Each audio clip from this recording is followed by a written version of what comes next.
Praise lord అందరికీ. యెషయా గ్రంథము 26వ అధ్యాయము 12వ వచనంలో దేవుని వాక్యం ఈ విధంగా సెలవిస్తుంది. యెహోవా నీవు మాకు సమాధానము స్థిరపరచుదువు అని దేవుని వాక్యం సెలవిస్తుంది.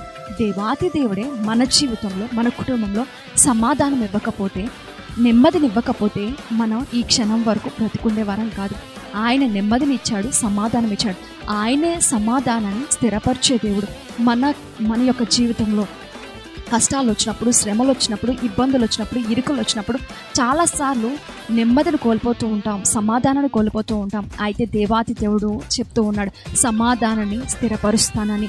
మన జీవితంలో ఎటువంటి ఆందోళనతో చెందుతున్నామో, ఎటువంటి భయాందోళనతో గురవుతున్నామో, అయితే దేవాతి దేవుడు అంటున్నాడు సమాధానం ఇస్తానని. సమాధానాన్ని స్థిరపరిచే దేవుడు కనుక ఆయన సమాధానం మన మీద కడవరకు, మన మీద, మన కుటుంబాల మీద కడవరకు ఉండును గాక. ఆమేన్.